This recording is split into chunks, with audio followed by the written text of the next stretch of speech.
Vuka Mzansi, vuka Afrika, vuka mzikaphalo, lilunamada abathari enzu. Ngiyanibingelela, nginamukela ngezimhlophe nezifudumele izandla lapha kwa Imani kumzansi for sure. South Africa and Africa is abuzz with the grip of the Soccer World Cup euphoria. Umsinde ngineqiniso lokuthi uzabunyakazisa imoya yama-Afrika, uphondo lwase-Afrika. Imbom, abanye bayazi ngokuthi ivuvuzela, kanye negudu horn. Umbukeli ubuwazi ukuthi imbom izabe igubha iminyaka eyamakhulu isetshenziswa njengophondo lokudumisa ebandleni lamaNazaretha. Lolu phondo luzobe lisetshenziswa njengomoya ukuhlanganisa ama-Afrika futhi ligqugquzela umoya wokunqoba uma sivula ngokusemthethweni lemidlalo yendebe yomhlaba okokuqala ngqa ezwenikazi lase-Afrika.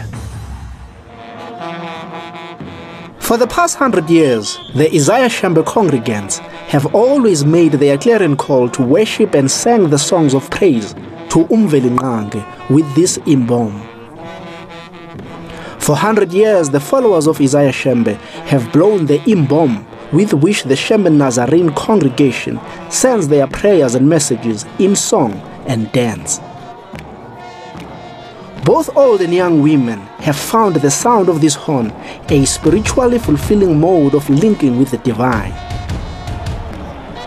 It is not surprising that the South African soccer fans have embraced it to inspire the team and to spur it to greater spiritual and emotional high.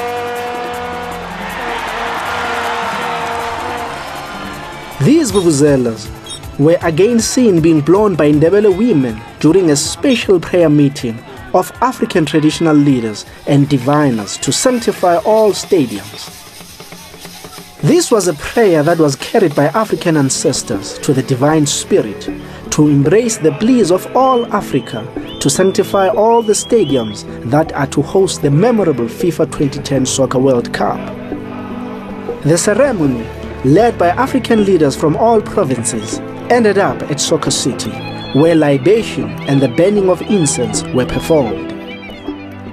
Silapha namhlanje ngekhwelo elihlatywe zinkosi namakhosi elilizwe kwakunye nezangoma nenyanga zalapha eMzantsi Afrika okokubana size apha kwesi stadium nalapho kuzokwenzekela khona umsitho wokuvula nokuvala lo mbhiyozo umkhulu wendebe yehlabathi iqalayo ukuza ngqa eAfrika.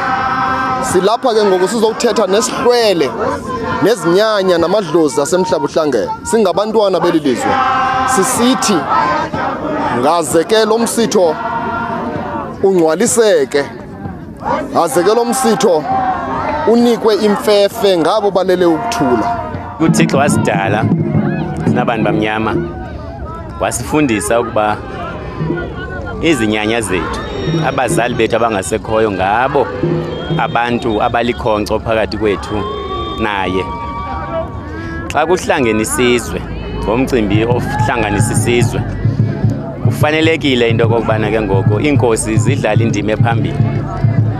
Yiyo loo nto kukho inkosi apha nekumkani, kungenxa into okubana inkosi zilikhonco phakathi kwethu nezinyanya.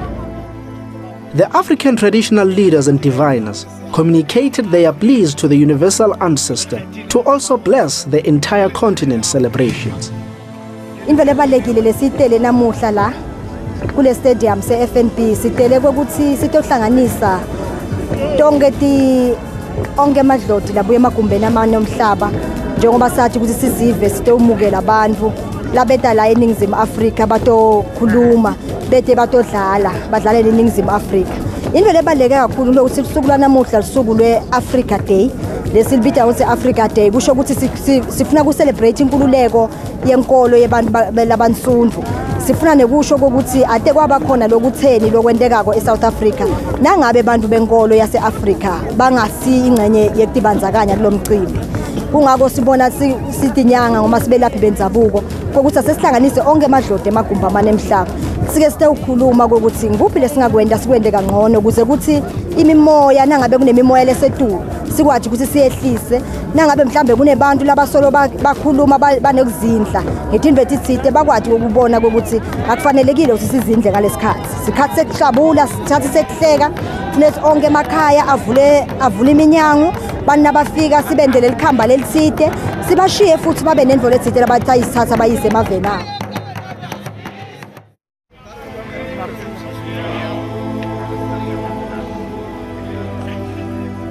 The spirit of thanks to the celebrations of the African liberation and freedom were also articulated in the ceremony.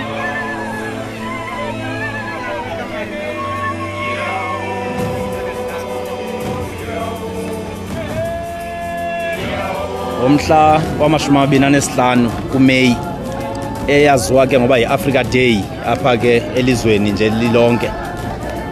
Silapha ngenjongo zokuthi masisikelele amabala la ezemidlalo sizinkosi kuba kubekho impazamo nesiphosiso senziwe ngurhulumente ukubana inkosi angazisondezi kulo mcimbi udibene nale midlalo. Sitheke noko asinothula kuzabakho umdlalo ongaka kwilizwe lethu kusiza amazwe ngamazwe ezoba lapha kuzodlalo. Into ke zibanintsi ke ezidla ngokwenzeka xa kudlalwa apho siye sibone ubhubha abantu emabaleni kusilwa abadlali njalo njalo. Sitheke noko sizinkosi masidibane sizinkosi zoMzantsi Afrika sibe lapha sisikelele onke amabala siwasikelela kweli bala kuzawuqala kulo uba kuvulwe kulo imidlalo nakweli bala futhi kuzawuphinde kuvalwe kulo le midlalo yendebe yehlabathi. The presence of the colorful Ndebele women also added flair and color to the ceremony. Njengoba sivakatshelwa zintshaba-tshaba kuhle ukuthi senze isintu siphahle sibikele abogogo nabobamkhulu basikhombelele kuzimo phezulu asipha amandla abegodi yabusise nayo ibafana bafana ikwazi ukukhamba phambili. Sizakhumbula ke begodi ukuthi namhlanje sikulilanga elaziwa ngokuthi lilanga le-Afrika ngalokho ke sihlanganise izinto embili ngelanga elilodwa. Njengoba sikunyaka wendebe yomhlaba yebhola likanobhutshuzwayo, izwekazi lase-Afrika liyobe lingafuthi nje kuphela ivuvuzela. Enye yezinto eziyobe zisetshenziswa yisigubhu sase-Afrika. Phela soloko kwathi nhlo isigubhu siyasetshenziswa ekuphakamiseni imoya yama-Afrika kanye nasekuhlabeni umkhosi. African drums range from this massive drum to the smallest djembe drum. African dances and songs have always been inspired by the pounding of these drums. The sound of the drum was in some instances used to send messages of good news or despair. Njengendlela yokwenza kwabantu bomdabu kanye nosiko ngaphambi kwemikhosi ebalulekile abaphila emhlabeni yemimoya amadlozi belo nawo ayamenywa ukuba yingxenye yale ndomezulu. Mosotho isile yo di mathapelo ke tlholego. Thapelo Mosotho ingata. O ba le Basotho bana mona mo ba ba etsa matlwana bona ba le bollo. Ba ntse ba etsa thapelo. Le ha ba phaza ke ntse ke etsa thapelo ke ka phaza motho a sa khumala. Ke bile re mme di tlhaka yo ka re etsa pontswa sepapala. In the case of divination ceremonies, the sound of this drum invokes the presence of ancestry and propels a diviner to enter into a realm of spiritual illumination and in touch with the astral realm. Using the sacred sorghum beverages, the ancestors are also invoked to send the African prayers for the blessing of all African teams. African familyhood and respect are the central principles that are encapsulated in Ubuntu. These are going to be central driving forces in making it sure that the first FIFA Soccer World Cup on the continent becomes a reality.